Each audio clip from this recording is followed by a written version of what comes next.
This episode is supported by FX's Feud, Capote versus the Swans. Inspired by actual events, the series tells the story of writer Truman Capote and the women he betrayed. The original Housewives, they were society's most elite women, rich, glamorous socialites who defined a bygone era of high society New York. From creator Ryan Murphy, this drama series features an all-star cast, including Naomi Watts, Demi Moore, Diane Lane, Molly Ringwald, Callista Flockhart, Chloe Sevigny, and Tom Hollander as Truman Capote.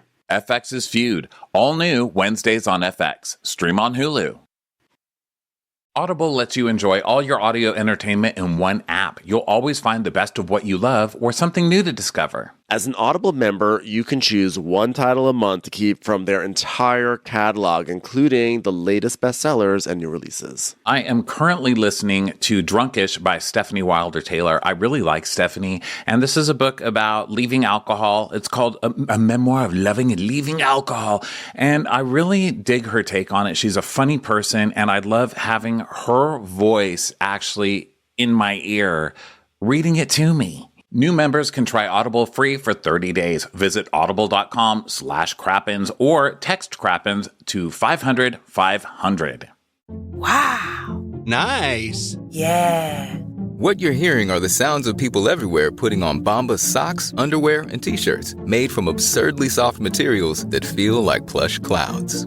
Yeah, that plush. And the best part? For every item you purchase, Bombas donates another to someone facing homelessness. Bombas. Big comfort for everyone. Go to bombas.com/Wondery and use code Wondery for 20% off your first purchase. That's bombas.com/Wondery. Code Wondery. Watch what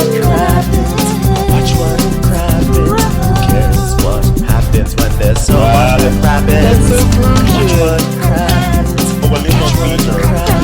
Who cares what happens when there's so much that crappens? Hello and welcome to Watch What Crappens, a podcast about all that crap on Bravo that we just love to talk about. I'm Ben Mandelker. Joining me today, as usual, the wonderful, the amazing, probably the best flamenco dancer that I know, Mr. Ronnie Karam. Hi, Ronnie. How are you? Well, I guess I just stomped my feet around so much when we're together that you thought I was a flamenco dancer. That's not a flamenco thing. That's not a flamenco beat. I just have very low patience. That's all. If I don't get my way, I just start stomping my feet around. And in this relationship, we call that flamenco. Okay, that's what keeps us happy. You know, we often talk about every now and then a word will come up and we'll be like, that sounds like it should be like a place in Orange County. Like, what was the one that we're like, this sounds like it should be a boutique in Orange County that we came up with like 2 months ago? Oh, that was during words. I don't know, but that was some funny shit. But I feel like flamencos should be like a neighborhood bar and grill in Tustin or something. Are you going to go to flamencos today? Yeah, it's Tuesday. They have a steak special. You know, I just wanted to go somewhere we can talk. It's kind of noisy there. Oh, but they have great margaritas at flamencos. Well, I was going to ride my pet bull over there, but he just gets so upset every time we go to flamencos. He tries to kill the employees there. Oh, you know what? I'll meet you at flamencos, but first I gotta pick something up at Sensations. Sensations. That's what it is. I love how I made the people in Orange County have a Southern accent. It's because we're doing a Sutton episode, so you know you got to start. Yeah, with that. And then gotta start. So today Merce. Today we are talking Real Housewives of Beverly Hills. Before we get into that, the Golden Crappies. Just around the corner. I cannot believe it's a week away. We have so much work to do. Like, you don't even know how much work Ronnie and I are doing right now. It's like a lot of work right now. But I don't think I'm going to do it. I was thinking about it today. I was doing it, and I was like, this is so hard. I got up at 6:30, and I was like, this is too much. I can't do it, and I'm stressing. And then I was like, who's going to... I'm just not going to do it. I mean, what are they going to do to us? We're the boss, so fuck it. I'm not doing shit. Well, how about that? The problem is that we are ambitious people, and you know we always want to make these things awesome and cool. And maybe this year we'll add this or that, and so it's just like getting harder and harder. And we have people helping us this year, but we keep on adding more to our plate. So we're dum-dums for that. But we are going to persevere. It is fun work, though. It's fun work. I was just doing cutouts of all the housewives. That's what I was doing this morning. I was like cutting out all the housewives to put them in like a thing. And, you know, I mean, who can really complain? you know? I know. I started building the slideshow for the nominees that will appear on the big screen. And like it's on PowerPoint, which is like a foreign thing for me. And that's like its own... that's just PowerPoint. It's its own drama, yeah. It's its own it really is its own drama. It's like why would you open up a PowerPoint portal for yourself for the year? I don't want to be in a PowerPoint portal. If there's a better portal for me to be on, I will be on it. But right now, PowerPoint seems to be where my portal is. But you know what? We're working hard because we support other women. But guess what? You guys can work hard too because you can vote. You can vote in this. It's actually not hard to do at all. It's actually really fun. Go to watchwhatcrappens.com and you can vote on who you want to win all these categories. It's super, super fun. Takes a minute. Send it to all your friends. Have a blast with it. And then when you're done voting, be sure to buy a ticket to the Golden Crappies. February 17th is when we're going to read the winners for all the people that you voted for. It's going to be downtown LA at the Palace Theater. Come join us. If you can't be there in person, get a streaming ticket. Moment is going to be streaming it for us. All the links, all the information you could possibly ever want in life, truly in life, is at watchwhatcrappens.com. And that includes Patreon, including Crappens on Demand, which we're on. Of course, we're on video. Look at us. Take a look. Take us all in. And that's all the news. That is the big news. Huh? Okay, well, let's move on to some Beverly Hills action, shall we, Ben? Oh my God, I would love nothing more in the world than to do that. Okay. Actually, the only thing I would love more in the world would be someone shoes. Too much flamenco. Yeah, I actually was doing something before this today. I'm not just sitting around in my pajamas like usual, and it's weird. I'm sitting here in pants, and I had shoes on. I mean, I don't even know how to work like this. I feel like I'm in a straitjacket. Who works in pants? I mean, it's ridiculous. I know, I'm in pants too, but they're sweatpants, so they barely count. Well, no, I wear sweatpants all the time, but these are like jeans. Proper pants. Yeah, I mean, I feel like it's the 1800s. I feel like a pioneer, like in full, very thick clothing, you know? With toggles or togs and buckles and toggles. Buckles and you're like, well, this morning I was barn raising and now I'm here to talk about Real Housewives of Beverly Hills. Actually, no, this morning I was getting injections of testosterone pellets into my butt. Okay, that's what I was doing. And I wish they would have told me that they were going to do that like that. I would have done a squat. I mean, my God, I was like, I'm so sorry. I said, I'm so sorry for my mushy butt. And she didn't say anything back. And I was like, oh my God, this means she's really upset with my mushy butt. And so now I'm just like, oh my God, I'm so mushy butted in testosterone. Do you know that I have no testosterone? I know that doesn't shock anybody out there. It certainly didn't shock the lady who told me. She's like, yeah, you don't have any testosterone. Like, she just saw that one coming. I was like, why'd you even do a blood test then? Okay, why don't you just tell me what else is wrong with me? Go on to binge eating disorder. Just move down the fucking line, lady, okay? I'm here to be judged. Testosterone is actually the house sauce that you get at flamencos. Can I get that with some testosterone sauce?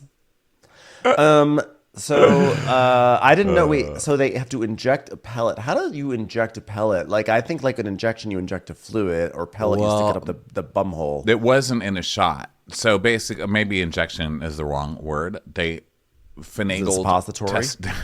No, it's not in my butthole. She cut a little hole in my butt on the flesh. Oh, got it. And then she shoved stuff in there. And then I had some numbing stuff, so I couldn't really feel what she was doing. A little backpack. I did hear tinkering. I heard like metal tinkering against metal. And then I felt her like pulling my skin. I said, what are you doing back there? It feels like you're trying to get jeans on me. And she said, getting pellets in you. So I don't know. She said she had to lodge them up in there. It's like a mailbox, right? You open the thing and you put the thing in there and you close it. It's like the testosterone's like, and it's like closed on your butt. Right? I think so. It's flap in there now. Except you just let the mail sit in there and it slowly read over the course of 6 months. So that's she sort said of I'm like going to my be a mail new man. situation. So if I change, I just wanted to announce it. Not that anybody really cares about the testosterone in my butt, but I could be a totally different person in a week. And so I just want everybody to know. You know, if things change and I'm like, you know what, Ben, I've changed. You're going to be like, you know what, Ben, for the Crappies, instead of doing like a show tune, why don't we like just do like highlights from the NFL. Yeah. I'm like, what How about we happened to tackle Ronnie? each other? I'll be like, okay, here's my idea. Here's my idea for the opening of the Crappies. I want you to run to that side of the stage. I'm going to throw a ball, and then you're going to catch it, bitch. You got it?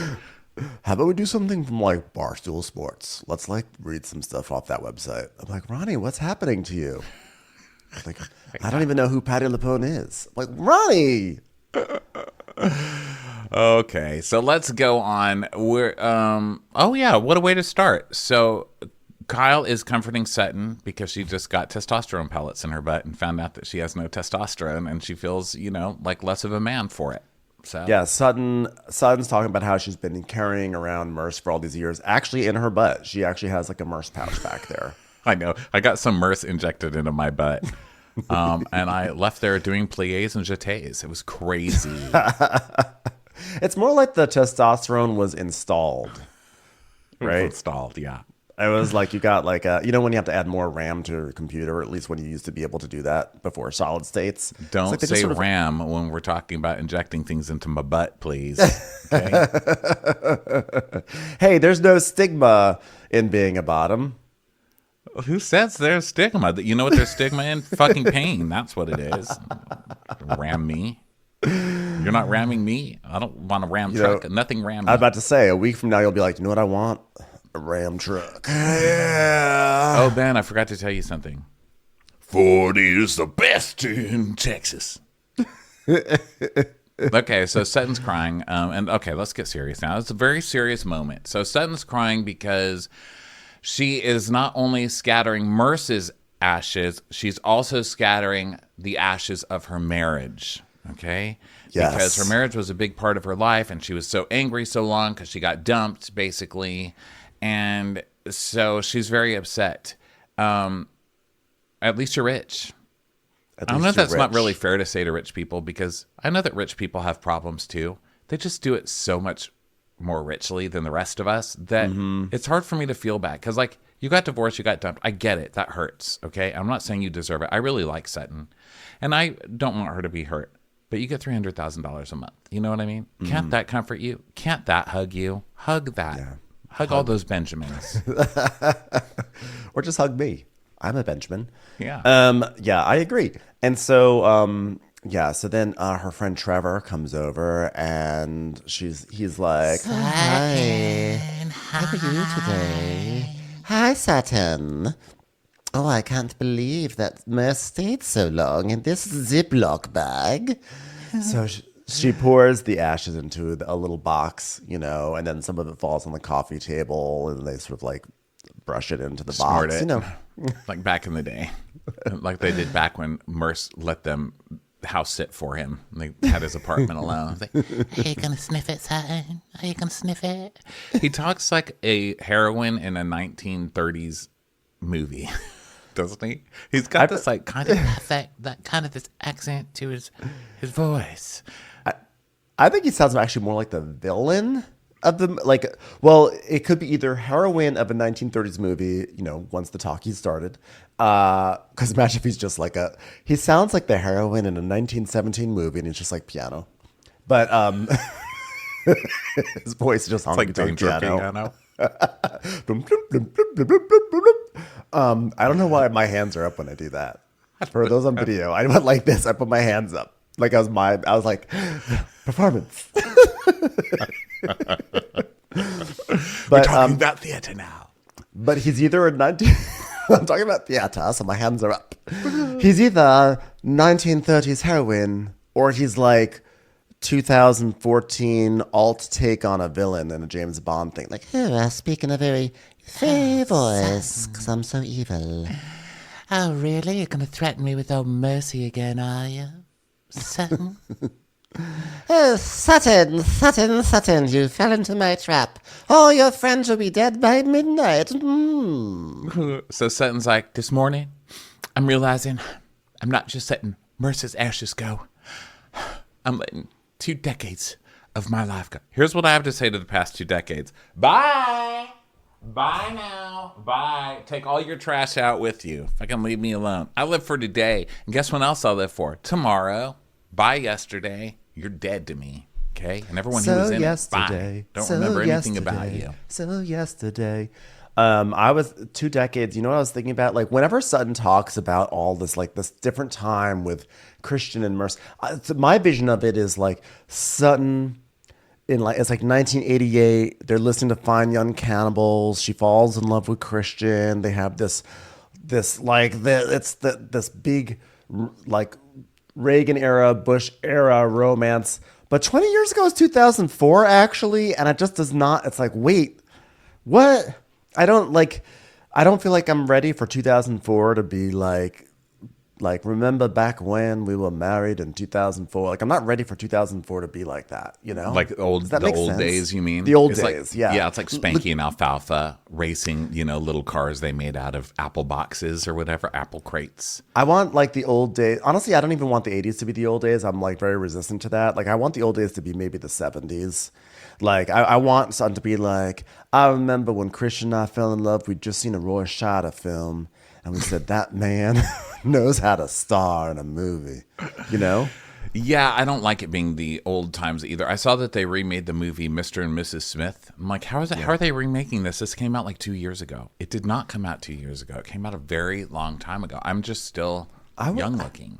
It's so weird how the rest of the world just ages, but I don't. Well, I was thinking this morning, I don't know why I was thinking about this morning, but I was thinking the TV show Laguna Beach, I'm pretty sure is now 20 years old, which means that all those kids that are like locked in time as being high schoolers, like Jessica and Dieter, they're all fucking 38 now. And I don't know how to deal with that. Like that's wild to me. My niece the other day asked how we met, me and you. And I said, blogging. And she said, what's that? Oh, no. So that's where we're at. Okay, But I guess we have. By the way, Rodney, I bet we know each other for now like almost 20 years. Is that crazy? That is crazy. It's like Sutton's marriage crumbled and then ours began. Season 2 of Top Chef is when I started writing for. That was TV 2006. So yeah, we're 18 years. Wild. That's nuts. Wild. Okay, so Sutton is realizing that it's time to let everything go and to stand on her own. I'm assuming she means figuratively, not monetarily, not financially, because I would stop her. I would be like, no, don't do that yet until you've signed everything over to me. You just stand on your own. It's crazy. I just hope that she brought a freeze-dried mouse so she could finally, literally let the mouse go. Also, 2004 was such a depressing time. You have to put yourself back there because that was like 9/11. Like the whole world changed right after that. And it took a long time to get used to like the lines at the airport. You know what I mean? Like a lot of shit went down. And so that's like a sad time to be dumped. My God, I feel for her. Well, I mean, at least it was 3 years after 9/11. So like we had started to come back to some sort of normalcy. Like pop music was like, that was the time when like, yeah, it was on the radio, perhaps on the Super Bowl. Wow. That basically is the piano music when someone is tied to the train tracks. Do you think that's truly how Christian left Sutton, where she's like, are you leaving me? And he presses play. Yeah. Wait, hold on. Rest. Yeah. And then little John, yeah. Oh, by the way, I wanted to tell the listeners, if you're wondering while we're not talking about the show, nothing happens. Okay. So then she cries a little bit. Yeah. And Trevor is like, Hello, ladies. So good to see you all again. and Garcelle's like, did you have fun the other night? You handsome beast. And he's like, Oh, you were fantastic. My friends were so happy to meet you all. Truly. Yes, my good friend Juliette Pompadour Haraglu said that she's going to make a service station in the shape of Dorit's hair. Anessa Fallergarten was talking the other day as she was about to receive the key to the city about how much she enjoyed talking with y'all over paella. Quintupla Testeronica said She was so enamored with Erica Jane that she's going to commission a public space that represents her left nipple. He goes, yeah, everybody, my friends loved meeting you. And she goes, even Erica? And we see a flashback to drunk Erica being like, Merce is in the past. So they now all get into the bands to go to the ash, the very, very public ash spreading ceremony. And no kidding. Hey guys, if you're gonna do an ash ceremony, don't go to Disneyland. Like, you're in a public space. Like, can you go somewhere else? You're literally just gonna do this at the end of the pier. Like, I shouldn't have to worry about getting your friend in my eye. Like, also, like, maybe don't do this like right in front of the line of like at the like Cheesecake Factory of Sitges, right? Like, there's like so many tourists walking by just looking at them like, why are these ladies all crying? Yeah. So they're in the vans and everything, and they're heading through this beautiful scenery. And Trevor's like, Oh, this is welcome to my cute little town. Unassuming you would never know that we secretly murdered dolphins in a cave down below. Oh, I'm not evil. There's a whole gay strip up there with all sorts of gay parties. There's this whole cave that you swim to where people go to hook up. I was like, could you just try less to be like you're in White Lotus 2 right now? I'm not really sure what he's doing. It sounds like he's kind of like a Marilyn Monroe type, like, Oh, and there's a cave, and we're slipping to the cave. I don't mean his voice. I just mean his whole demeanor of like, I'm so sexy. I'm just a sexy lady in the 50s.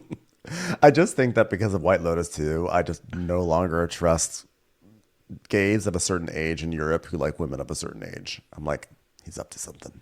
yeah, he's gonna steal from you, Sutton. Be careful. So, he's like, Sutton's like, well, I heard that it's Bear Week, and I kind of like bears. Ooh, I do too. She's like, yeah, that might be my type. And Garcelle was like, what's a bear? Oh, come on. And they're like, what? Like everybody, of course, except Erica, is confused. And this goes to prove our point that we've been making on this podcast for years, which is we need to stop servicing these housewives like we're their fucking indentured servants, okay? Because every time we see a gay on Bravo, they're like, oh my God, Sutton! They're like following them around like Avi, just falling all over themselves to like please them. And Avi's an employee, but or we get like a Justin on Beverly Hills who's just like, Kyle, you are hilarious. Like Team Kyle, no matter what. We get that kind of gay, which is fine. But this is what these women think of us, okay? They don't even know what a fucking bear is. They haven't listened to one thing you've said. Put down their goddamn purse and go find other friends. That's what I'm saying. Yeah, I think we're about to. This is something that will be explored further, probably in Real Housewives of Miami this week too. Meaning the one-way friendship of it all. So yeah, they're all like, "What's a bear?" Fucking had it. Yeah, and Erica's like, Well, it's a fuzzy gay man with a lot of hair and muscles. and Trevor's like, Well, muscles, or it could also be someone who's familiar with the geography of Lebanon, where it's mountains with snow, but also a beach. I've been there. I've heard of it. I understand. The Fertile it. Croissant, that's what it is.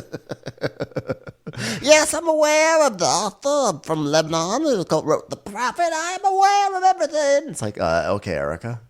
So Erica starts saying, well, you could also be a muscle queen, or you could be a slim bear, or a baby bear, or a cub. And Sutton's like, otter, I think is the word you're trying to go. Which, okay, Sutton is excused from everything I just Sutton said. got otter. Okay. Yeah. That's a deeper cut for like, I feel like most women probably have heard about the concept of a bear, but otter is like a little bit of a deeper cut. So Garcelle's like, But I just mean I don't mean women in general. I mean specifically Real Housewives. Like, right. You're literally on Bravo. Our whole life is built around you. You know what I mean? Like, yeah, we're obsessed with you. How dare you not know what a bear is? Be obsessed with us. So Garcelle's like, what? Well, Andy Cohen was on my podcast. And I said to Andy, I need to know, are you a top or are you a bottom? And he goes, I'm a powerful top, Garcelle. And then I said, I bet you are. Now, what is a top and what is a bottom? I don't understand this. And her friend said, I'm a blouse. That's a feminine top, which I think is pretty funny. I've never heard of that one. So then... By the way, if anyone wants to know what a bear is, just tune in next week and watch our Crappies after Ronnie's had a week of testosterone. Yeah. You guys are going to hear my growler app going off. It's going to be like, you have a new... The hair will be coming out of every pore. Yeah, am I going to grow more hair on this testosterone stuff? Oh, God. Not on my head, I'll bet you anything. My back will be like, ponytailed, but my head won't get any hair. I'll have like nut hair down to my knees, but my head's not going to gain shit. I can tell you that right now. I'm already mad about testosterone. Maybe it is working. I know. I think you're mad about something, so that seems normal, actually. Very testosterone-y. That's actually extremely normal.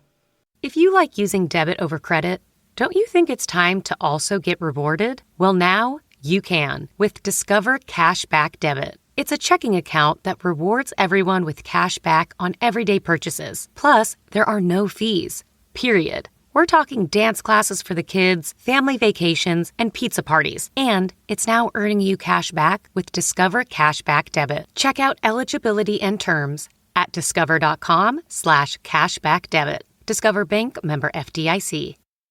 Sound the gifting panic alarm. You need to get an amazing gift. Wait, no, the perfect gift. And it needs to say, I'm a thoughtful person, and I appreciate you, and I know exactly what you like, all at the same time. Relax. Now you can use gift mode on Etsy.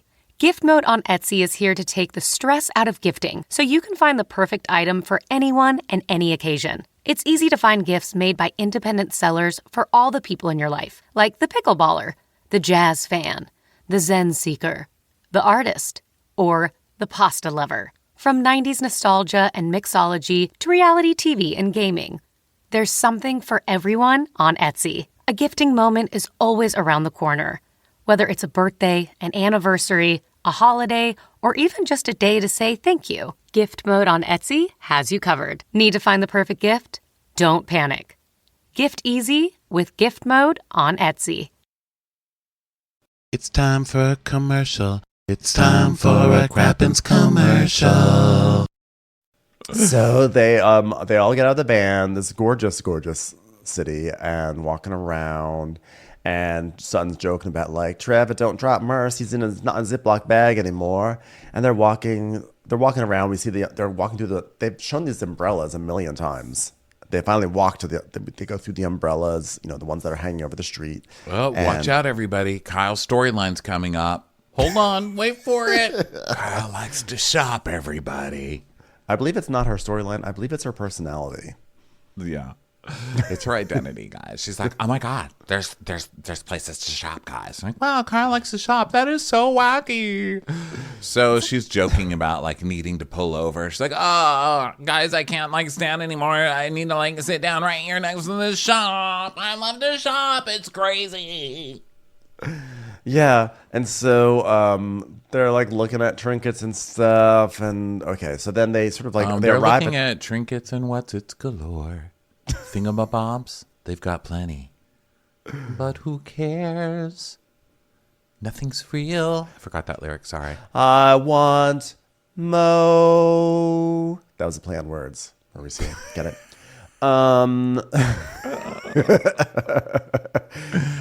So it's time to have the ceremony. So in the middle of this busy ass touristy area, they just sort of stop at the side, sort of over the water, and decide they're going to have this very nice ceremony for Merce. But like literally there's like Pam in her straw hat, with her camera around her neck walking by, be like, is that Kyle Richards from Real Housewives of Beverly Hills? I'm going to take a real quick picture.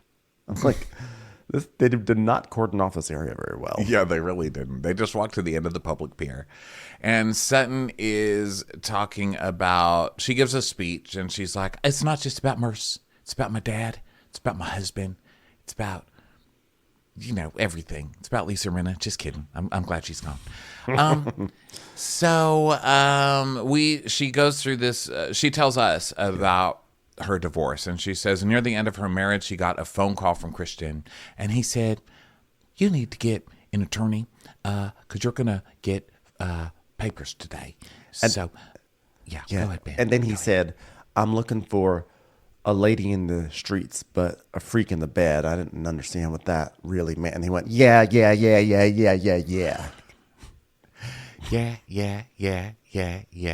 Hold on. Rest. Yeah.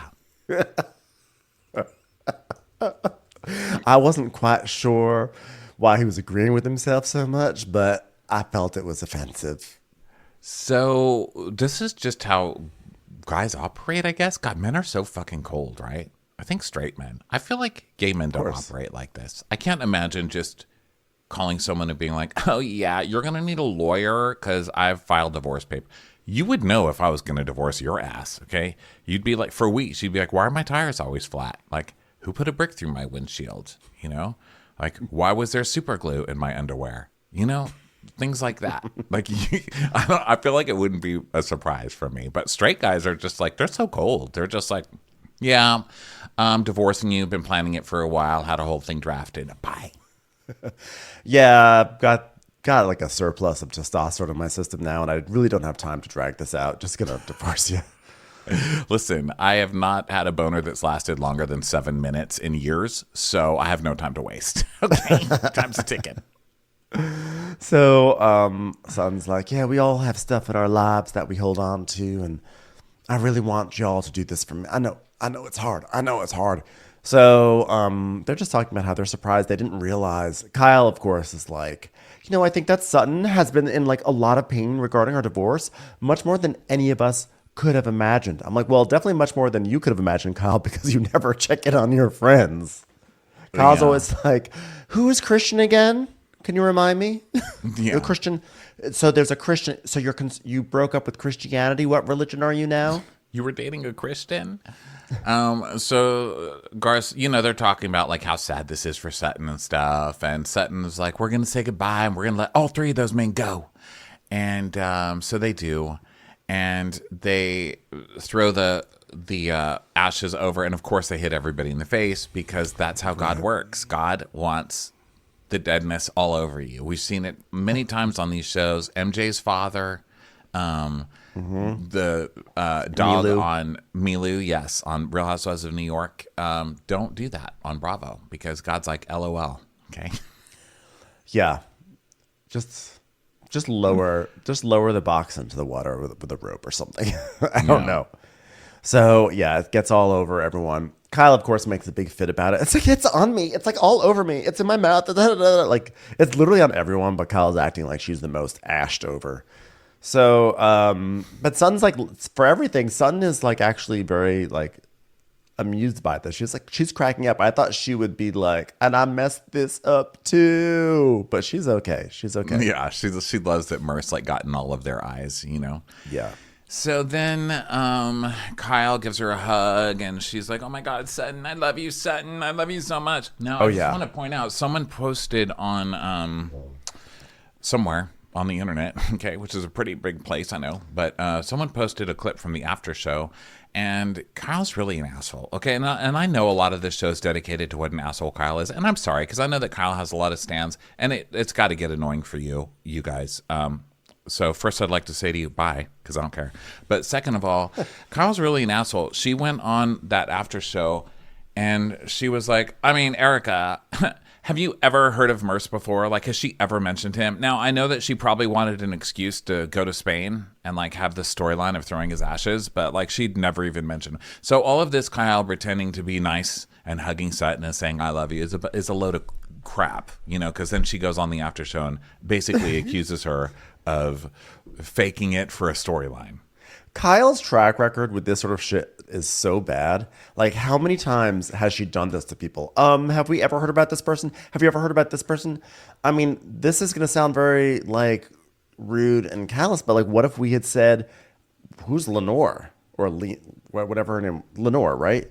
Is that her friend's name? The point is that, like, there are people in people's lives that they don't necessarily advertise all the time. But Kyle has a blatant track record of just like not asking and always being shocked. And then like, and when she finds out about someone, and then when she does, I think because she feels so bad that she never actually asked or found out, that she turns it around and is like, oh, you never brought them up before. You're just bringing this up. We saw it with Nanny K. We saw it here with Merce. We saw it with, there was like definitely like two other The brother, people, Lisa guarantee. Vanderpump's brother, when he died from suicide. Which, by the way, now this is sort of dark, but I actually am curious, and this is not coming from a shady place. This is actually from a genuine place. I am actually very curious if Kyle, she went through a terrible tragedy, terrible tragedy. I wonder if she looks back on that season where they essentially drove Lisa off the show and has a different perspective on it now, knowing what Lisa was probably going through at that time. I really do wonder about that. I'm not saying this from a place to shame Kyle. It's from a place of like genuine curiosity. I wonder if there's a different perspective on it from her now. I don't know. Sorry, I got dark there. But the other thing is this. I'm really sick of Kyle's performative hugs too. I really like, she did this during Eagle Woman, and she does it now. Sutton's doing her thing. And of course, Kyle is the one who runs in front of the whole group to hug Sutton because she is the super friend. And it's not a genuine hug. It is a hug to be like, I'm hugging you publicly to show what a good friend I am. And therefore, I expect something down the line for friendship. Well, there she goes, But, thankfully she got some Merce in her hair. So I feel like that made a wide it fair. spectrum of thoughts. A wide spectrum of thoughts on Kyle for me. I mean, From to very sum it up, serious and Kyle dark. sucks still, So Kyle has actually had a good couple of episodes, but we just want to remind you, don't be fooled. I think she's actually had largely a good season, believe it or not. She has annoyed me, but I think that like this has been like, there have been many times where I've been like, Comparatively, it's been pretty good. Yeah, I agree with you. yeah. Yeah. Okay, so let's see. So Erica is like, Just the idea of getting Merce in my mouth, like, I don't know this man. I don't want to taste this man. so they're all laughing about it, and then Trevor's like, Goodbye, ladies. Goodbye. I'll miss you. I'll think of you often. Please, let me live on in your hearts. Goodbye. It was the first time on the show that I ever saw a human being cross-dissolve into emptiness. I was like, wow, he literally just had his own final cut transition out of the scene. It's like he just disappeared. My soul has been released. I can finally be welcomed into heaven with Merce. he's back to haunt the cave. He does like the end of Ghost thing. He sort of waves. He goes, Ditto. So Trevor leaves. Okay, so now it's time for flower releases. And so they all say things they want to let go of. Garcelle wants to let go of feeling lonely because she has abandonment issues, not having a dad in her life. And she tells us that her dad left when she was 3, and he didn't come back into her life until she was 14. So then she had the man of her dreams, and then she got betrayed by him. And so, men. I didn't know that. Fucking telling you. you know what? It's been 4 seasons of Garcelle, I think, 4 or 5 seasons. I did not know that was her backstory. Just kidding. She talks about it every episode. I know it very, very well. Which part? That Garcelle had a husband who thought was going to be the man of her dreams. He cheated on her. She sent out a mass email. I don't think I knew that much about the I don't know about father. the dad, but I'm like, I love Garcelle, but I just feel like I'm ready for like new types of Garcelle content. I think her best work is her smart assery in the confessionals, or even not in the confessionals. Here, even in real life, because she'll do it right to your face, which I really like as well. Garcelle's great in a group setting, and she's great in her confessionals, and she's great when she is surprised by something. What? But it's more like the personal stories are fine and they're good. It's just like I feel like we've been in the same space for a few years now, and I'm ready to like move into a different area, or just like I don't know. I just want more for Garcelle. I like You're her so allowed. much. I like her so you're much. I allowed. just want more. I want more. We're just restaurant goers. We're not the chefs. So we don't need to tell you how to fix it. We just want it to taste better. You know what I mean? Yeah, we just want some new things on the menu. Yeah, that's it. So Crystal is crying, and the first thing she says is, "My brother." And I was like, okay, well, you too, you know? Well, look, Crystal's trying to bring something new.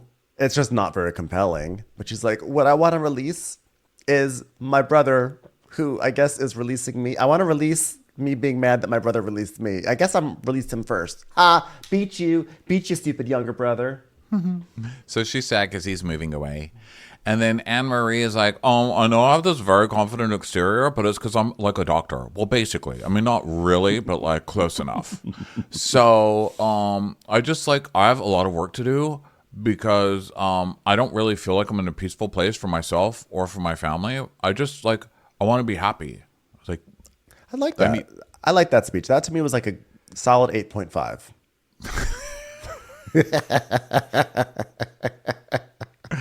I feel like that was just very general. I know. General, it would be better. It would be great to feel slightly better.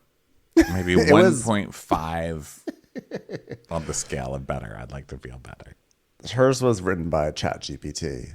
ChatGPT, what do you say when you have to release something at someone else's ash ceremony, but you don't really have anything that you really want to release? ChatGPT is like, got it. Here's something you can say. And then she just says it. Yeah. Okay, so then who goes? Dorit's like, PTSD! And they're like, okay. And so Dorit's like talking about PK and, what an ass PK is. Because, I mean, really, talking about insensitive men, wow, that's the epitome. That's the epitome of... Sorry, I'm trying to mix the words pasty and epitome together. It works better in my head. But pasty, the pastinical, the pasty-mitome, the pasty, epitome, pastimitome, the pastimitome, the pastimitome. He's the pastimitome of. That sounds like a new dish we're gonna be serving at Bookity Beep. The inspiration comes from the Testosterone sandwich at Flamenco's. Tustin, California. So she has just figured out, after being married to PK, what, a decade? I mean, how long has she been with fucking PK? Did you know they were just married when they got on the show? They hadn't been married for that long. So anyway, her and PK, she has just finally realized after all this time that she has to lower her expectations. Hello, you married PK. You already lowered your expectations. I can't even believe you had half of the title of the book, Great Expectations, on that marriage. Like, how was even expectations on there? Well, because he made her think that she could just like have everything her way. Because he literally just Weird Al Yankovic the Burger King theme song. PK, have it your way. Hold the pickles. Hold the lettuce.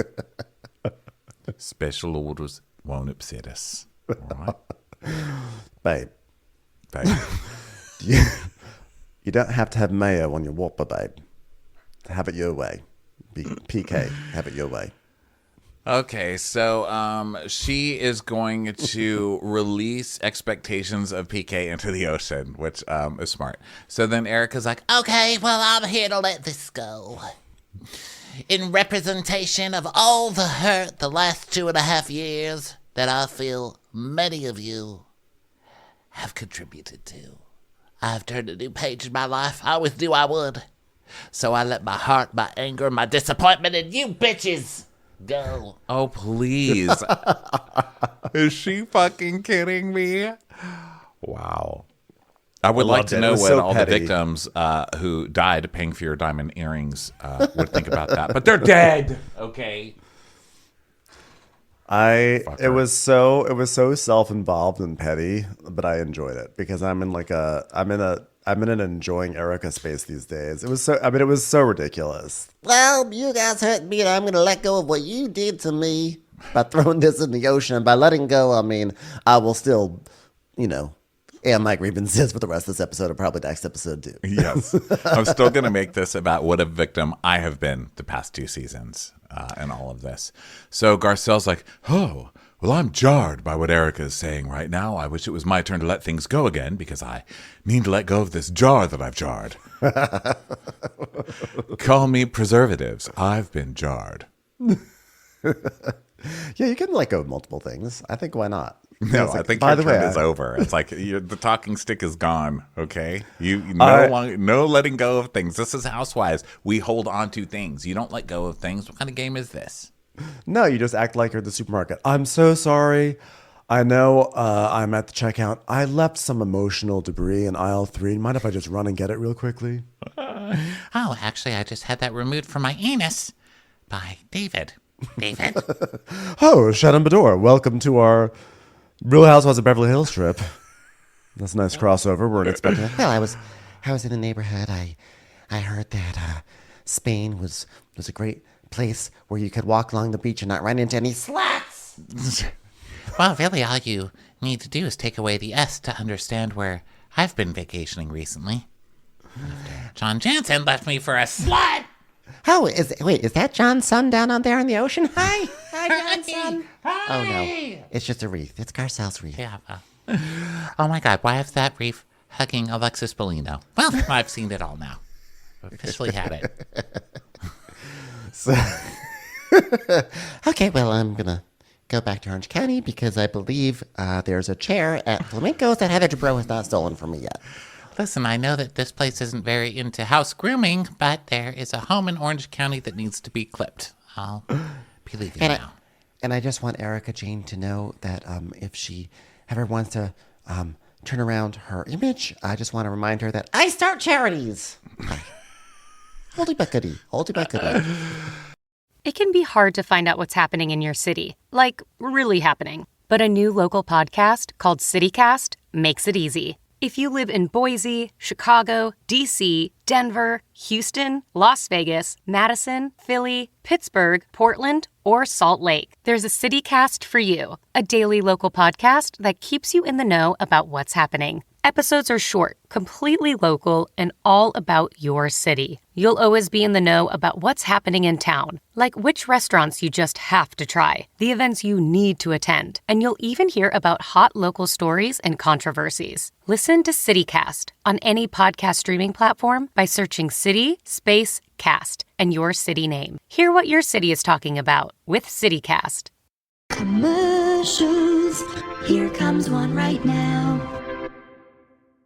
Okay, so Erica's like, There's a place to make people whole, and it is not in the court of law. It is in the court of law. this is when she was yelling at them last year. And then they all just kind of look at Erica like, do you think we don't have the internet and can't look up this diamond earring situation in like 2 seconds? You fucking moron. But they decide to leave it alone because, you know, it's like ash throwing time. So then Kyle is saying that she feels she wants to let go of her guilt for her friend Lorene, which, you know, I'm going to not touch. And she's like, you know, and it feels strange to be on this trip with all these women and not to be sharing with them like what's weighing on me so heavily, which is, I don't know if my marriage is going to survive, guys. I just don't know.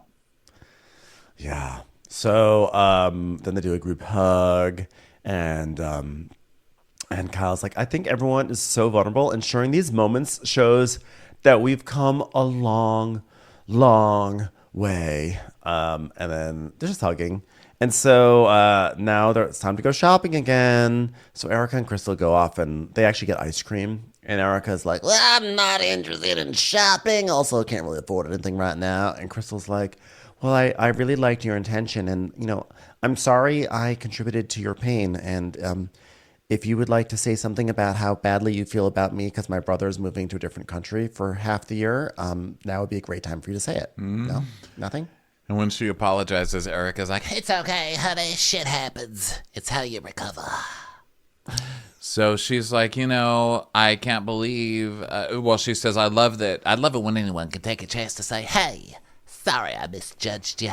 I appreciate that because no one else has. Not one single of the women that these bitches have said anything to. God damn, Erica. That being said, I'll tell you who I don't like. Miss Judge over there who's fucking texting my husband. God, I hate Miss Judges. So, Sutton's. Then everyone gets in the van. Just some old gossip to bring back. Why not? I'll bring back some old. Took me a minute. I had to think about Remember, there was the lady judge. Yeah. Hey, why not, play on words? Miss Judge. It's ripe for the taking. Why not reference something from 3 years ago?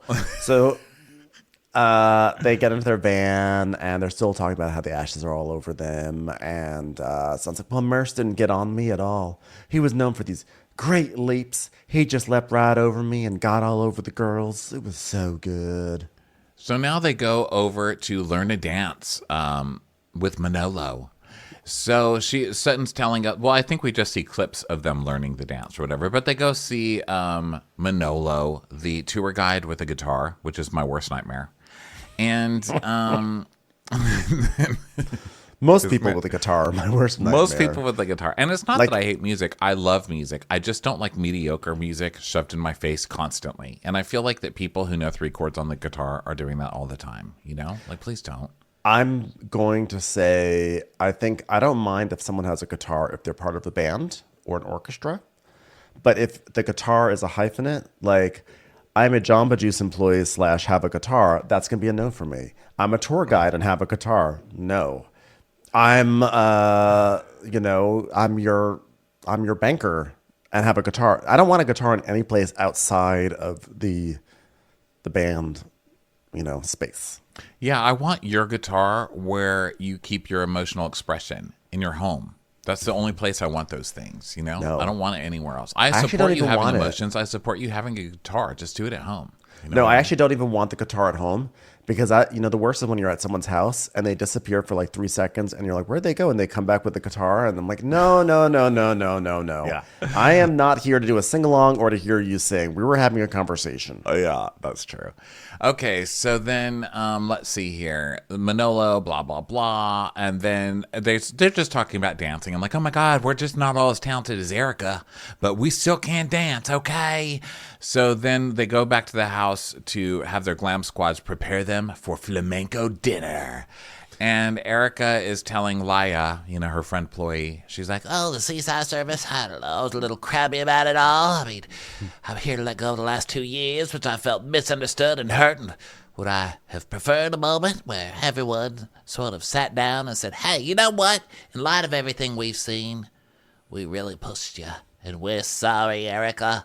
You are the real victim in the Lion's Air crash, Erica. Hope you get those earrings back, honey, that were just proven to be bought with client funds that weren't really Tom's money because he stole it, which is why I want those earrings back. Anyway, I'm talking too much, sorry. Please just go read the Bravo docket on Instagram to understand this case.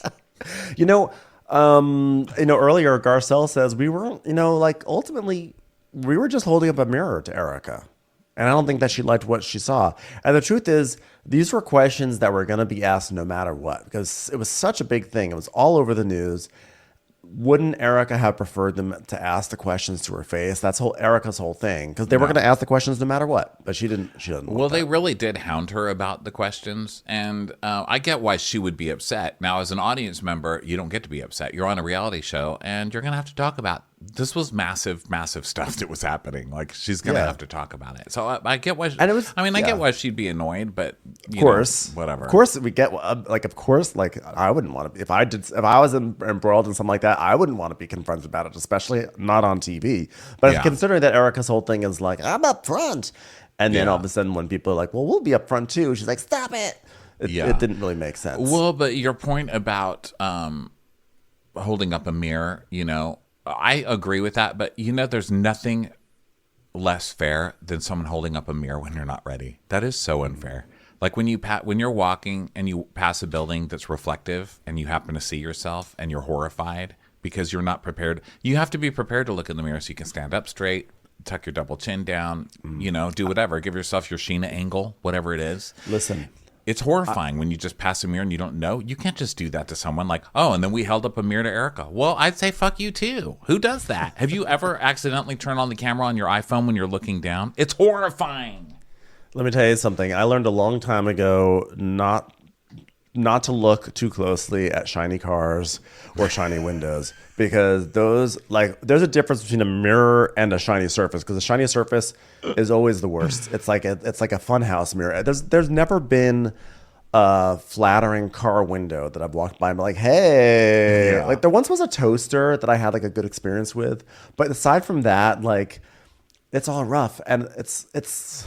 Yeah. Yeah. And listen, this isn't me being insecure. I find myself plenty hot when I'm prepared to look in the mirror, because I look in the mirror like, you know. I love. I love my you face just on. can't angle. surprise people with that shit. Yeah, I love the way I look directly face on in the mirror. And then yesterday, I did like a stupid little video pouring out all the huge amount of water that accumulated from the rains here from my trash bin. And it was like me from the side, and I was like, ah! I hate it. Yeah. Nothing is more horrifying than ourselves when we're not prepared to be looked at. Okay, so back at the house, everyone's having their glam squads. Yeah, okay, blah, blah, blah. Erica's complaining to Laya, and she's Kyle's pissed that talking she to her didn't get an kids. apology, but she's going to let it go. For 5 minutes. And then Kyle's talking to her daughters, and she's asking who's going to be having dinner with Mauricio. And, you know, she's like, because I'm, you know, going through this hard time, I'm just more sensitive to how Mo is feeling and how the kids are feeling. And now we see some flashbacks of their tortured experiences right now, where Mauricio wants to talk about something. And she's like, Mo, wait until Portia walks upstairs. Yeah. And then they gather in the foyer, and Kyle's in the wrong color. They're supposed to be wearing red, and Kyle's wearing like pinkish orange, hot pink orange. I'm not really sure what you'd call that color, but she's in it. So they're giving her shit for it. And Dorit's like, well, at least it wasn't the hideous dress she was going to wear. Yeah. And and Son's like, did you not see the text? You're supposed to dress like the emoji dancing lady in the red. Mm-hmm. So anyway, they're like, whatever, we'll just Photoshop you. So now they get into the van, and it's a classic thing of like walking across cobblestones and jagged surfaces and high heels, and Dorit's like, ooh, ooh, oh, ooh, oh, ooh, oh. You would think, being a woman of the world, I'd be prepared to walk in high heels on biblical cobblestones, but I'm not. And then at one point, she actually fell over, which was horrifying because the noise that she let out. Ladies, welcome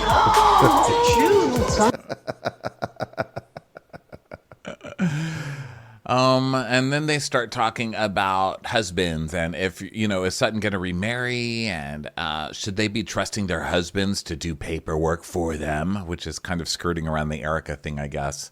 And Sutton's like, well, I'm not doing any of that. I'm not going to get remarried, mostly because if I do, I'll lose that $300,000 a month. So fuck that. But I am going to take my daughter to Taylor Swift, which is another kind of journey that I really don't think any of us are prepared for. I'm a Swiftie. That's right.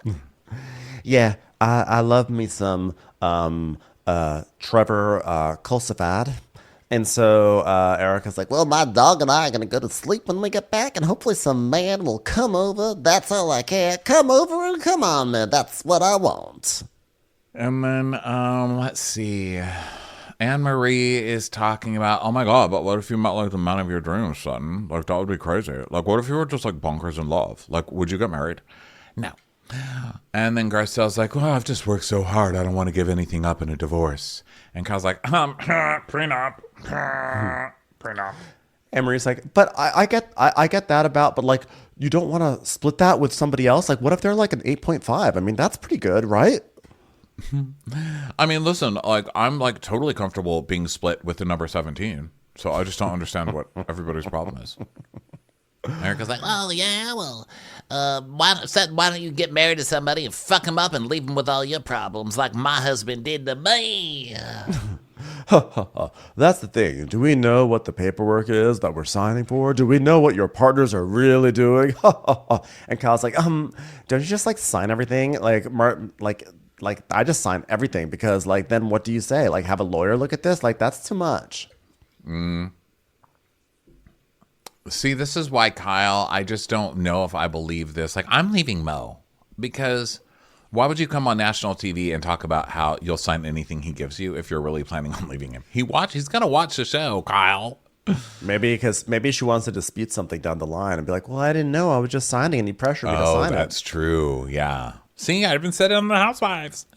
Yeah. So let's see here. So Kyle's, I don't know. They Sutton's just keep basically talking about saying fucking signing papers. paperwork. Okay, Sutton's like, don't do it. I won't even sign the Pope's paperwork.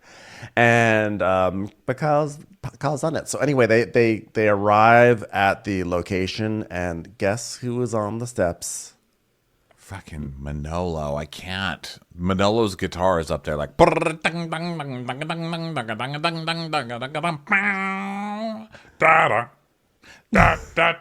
like playing Yeah, Yeah, Yeah in the Spain. He's playing the Spain version of Yeah, Yeah, Yeah.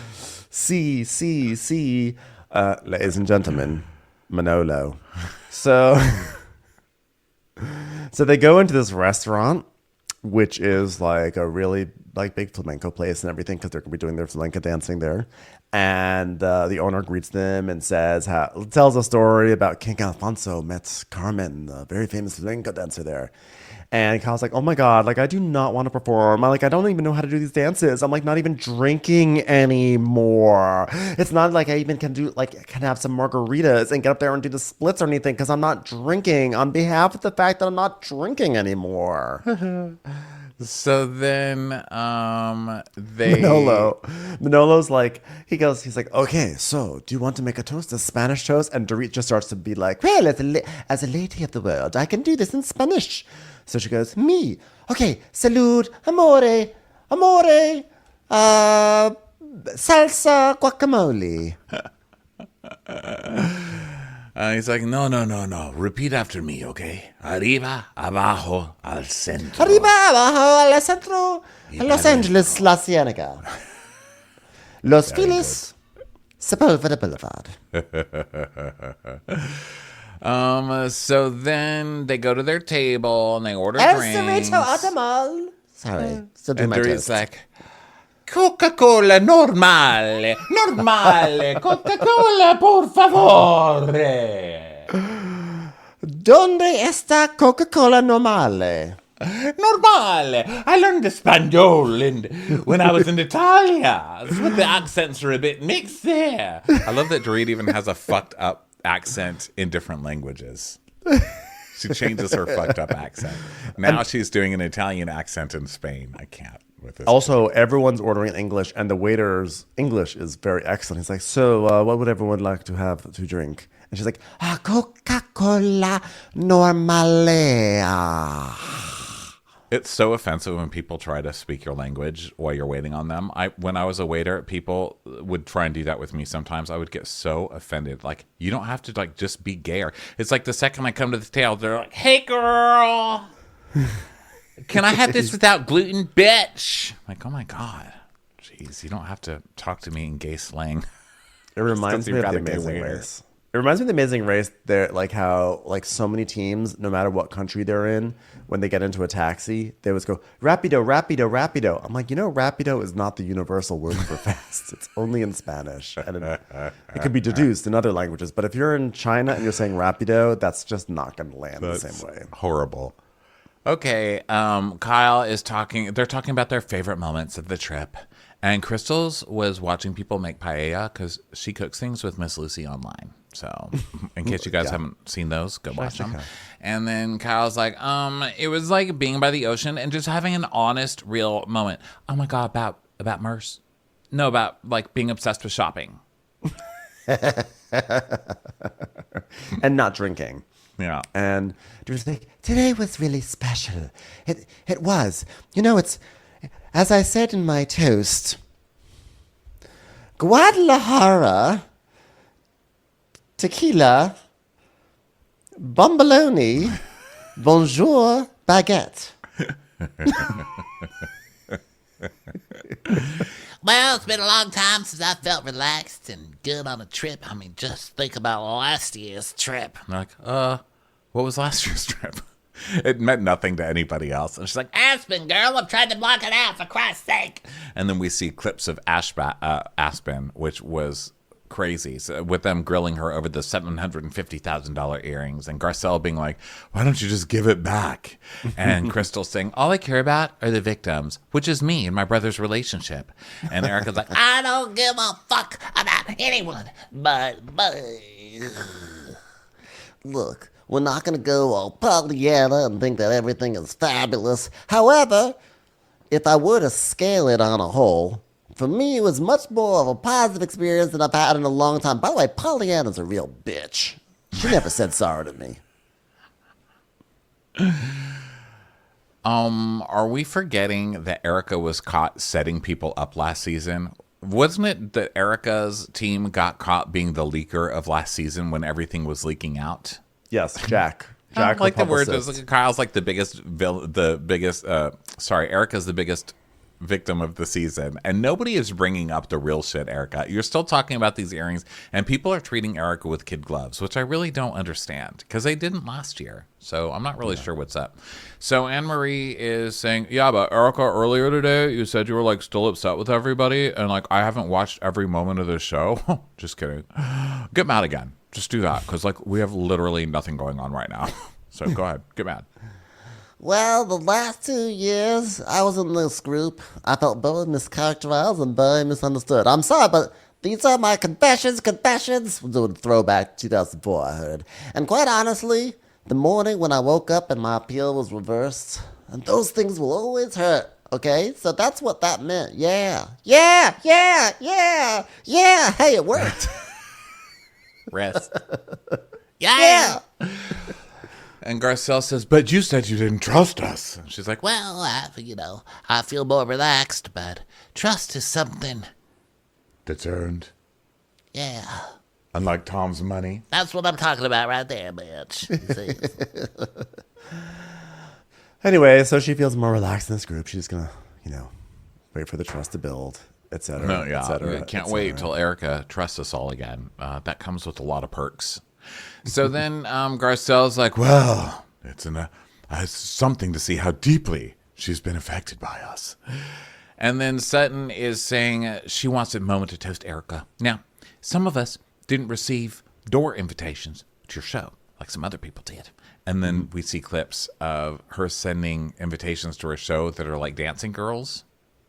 Yeah, and like it's like Erica showing up at Kyle's door and Mikey being like, Yes, queen, serve that invitation. Yes, bitch. Mother, it's giving invitation. It's giving Las Vegas. But I wanted to congratulate you on your residency. Now, I know it's like your literal residence and it's small, but it's still something. You know what I mean?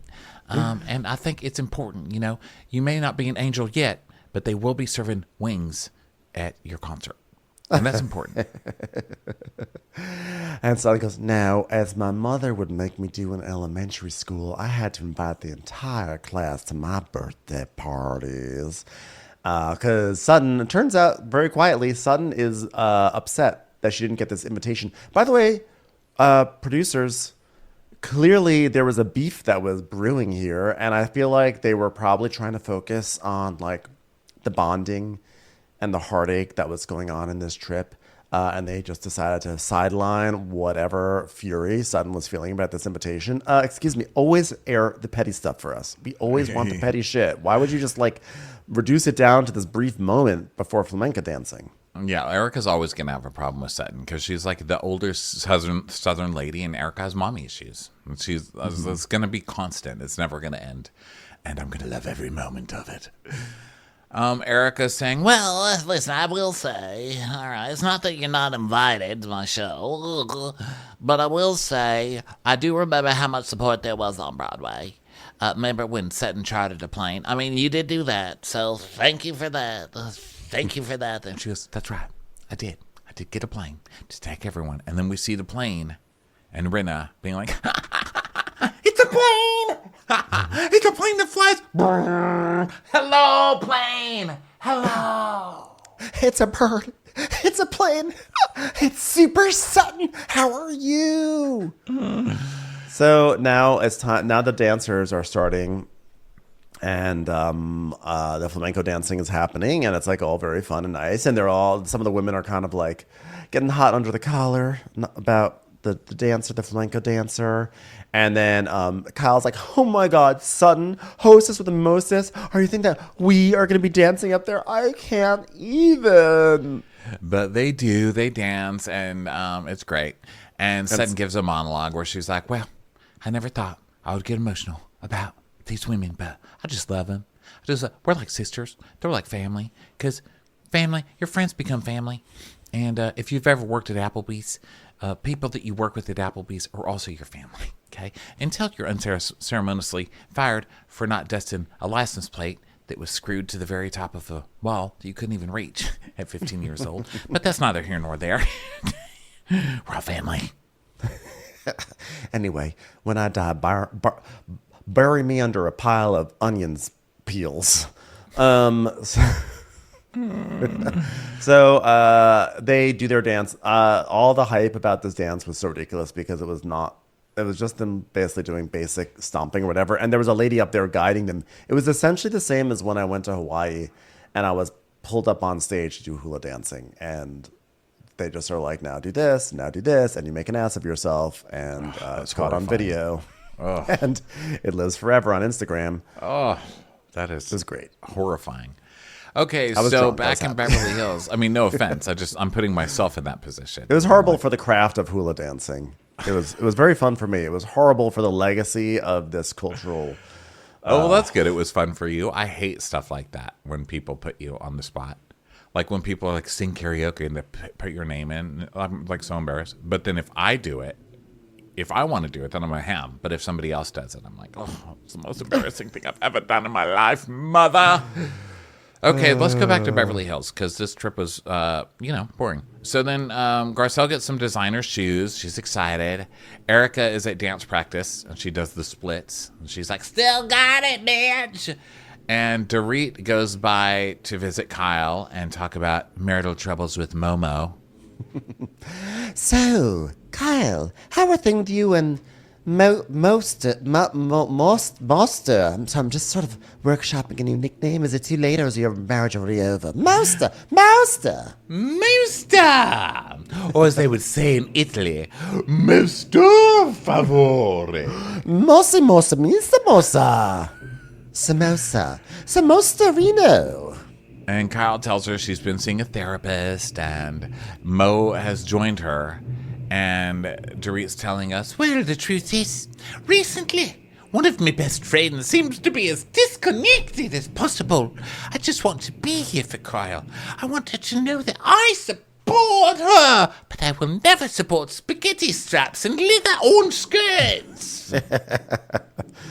And then we get a flashback of Dorit. I love when she said this early this season where she goes, well, I feel like I'm an afterthought, Kyle. Well, I guess I just have to put your initial on my body for you to actually care. Which is so petty. It's great. So Kyle's like, well, we never fight. Like, we don't get into fights. I mean, if we do, it's like, we get in an argument and, like, it's usually me. But, like, the bad side of it is that, like, you're not communicating, and by you're not communicating, I mean Mauricio's not communicating because I'm obviously communicating because I get in the fights, okay? But, like, I guess what I'm trying to say is it's all his fault. And, it's just like if something bothers one of us, it's like we'd rather just be peaceful and just, like, not deal. And by we, I mean he. And, like, it's, again, Mauricio's problems. I'm not even married to Kyle, and I want to send her Christian papers. I'm like so bored. It's like 2 paragraphs of Kyle talking. I can't. Okay, so then we go to Dorit, back to Dorit, and she's like, oh, Kyle, I think it might be the traveling. Traveling's taken quite a toll on us. Me and Piquet, you know what else is taking a toll? Too. House cookies. Those can really weigh down a man's spirit, Kyle. By the way, it's sort of funny with these flashbacks because Kyle's saying how the traveling has like really been so hard on them. But like every flashback is Mauricio saying, so I have to go to Portugal, but you guys want to come? We can make it like a fun family thing. And she's like, I can't. I don't want to. And it's like, so I have like an event in Beverly Hills tonight. You want to come to the event? I can't. I don't want to do that. So obviously, just because he offers it, she's not obligated. One doesn't just go to Portugal, but it's not like he's like just out the door and without like, bye, see ya. It's just kind of like it's funny seeing. Well, on the Beverly Hills thing, when he said, are you going to come to this thing? And she goes, the Buying Beverly Hills event? And he's like, yeah. And she goes, really? No, I don't want to go to that. It's like 7 to 11. Gross. I mean, that's his TV show. That's kind of a big deal. And he's been on showing your up on TV yours. show for 10 years now, 12 years now. I mean, come on. Yeah. I mean, I don't know. And you never know how they're showing things. And obviously, I'm biased. But the clips that they selected for us, I'm Like, not saying that always Kyle's made me crazy, but yeah, this one I'm not just saying like, Kyle's come wrong. on, man. I'm not saying Kyle's wrong. I could definitely see that Mauricio is more obsessed with the agency than with his family. But it was the clips that they showed definitely was like Mauricio being like, hey, you want to hang out at my work event? And she's like, no. Yeah. So Kyle's like, well, you know, and then I see he's on the phone. I see him on these calls and he's saying how worried he is about the agency, or if something's not going right, then it takes all of his attention. But I'm like, things aren't going right at home. Where's your attention for that? Why don't I get that same energy?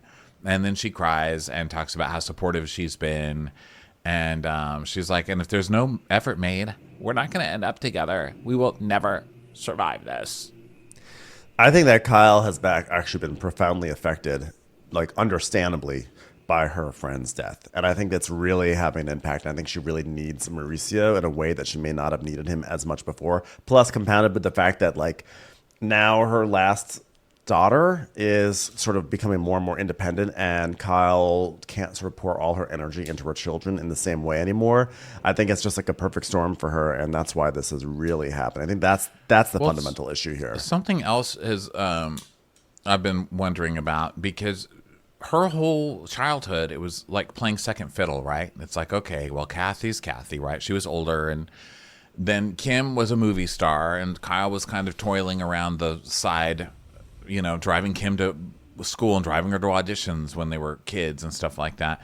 And now it's like Kyle, and then she had Paris Hilton, you know, as her niece, and she was just always so desperate to be famous. And then now she is famous, and like she's a real housewife, and her sister got fired, so she's not there, and Kathy's not on the show, so she, you know, but now her husband gets a TV show. It's like, can she ever just be the most famous one? Like, what the hell, man? Now her kids and her husband all have their own show that she's not really a part of. That's got to be annoying. Yeah, and she does have a history of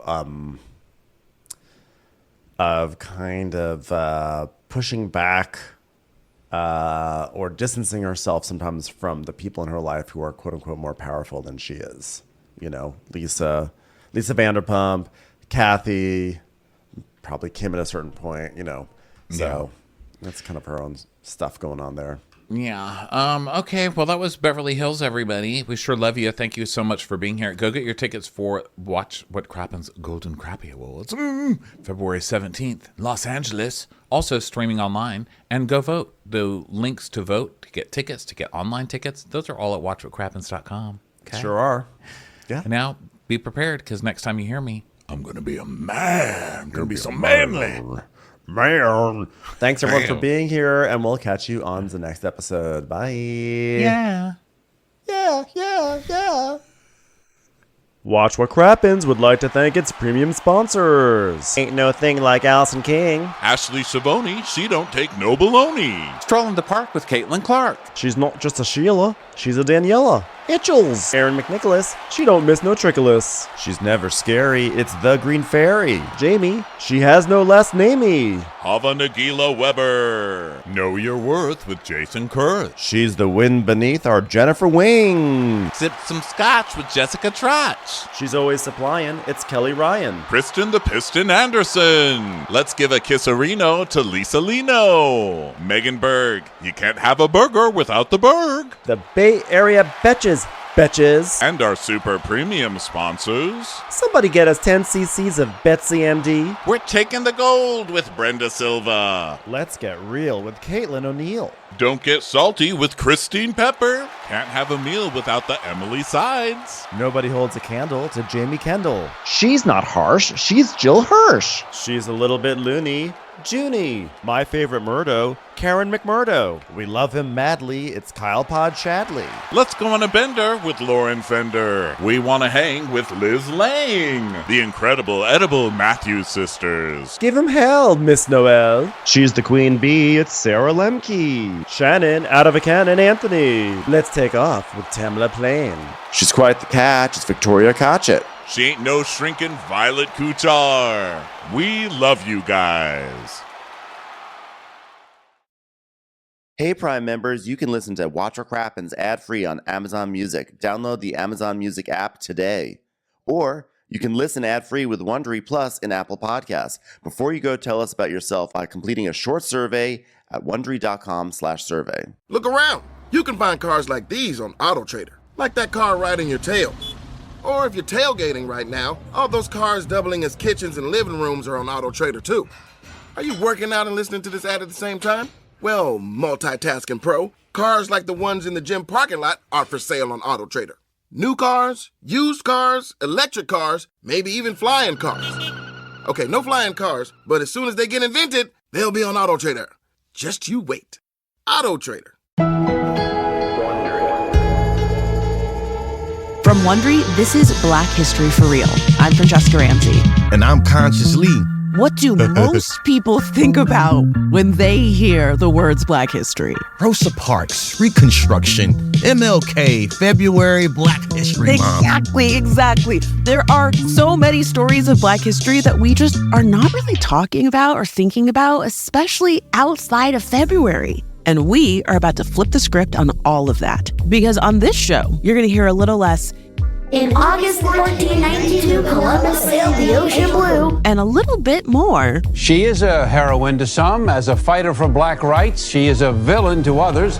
Follow Black History for Real on the Wondery app or wherever you get your podcasts. Listen everywhere on February 5th, or you can listen early and ad-free on Wondery Plus starting January 29th. Join Wondery Plus on the Wondery app or on Apple Podcasts.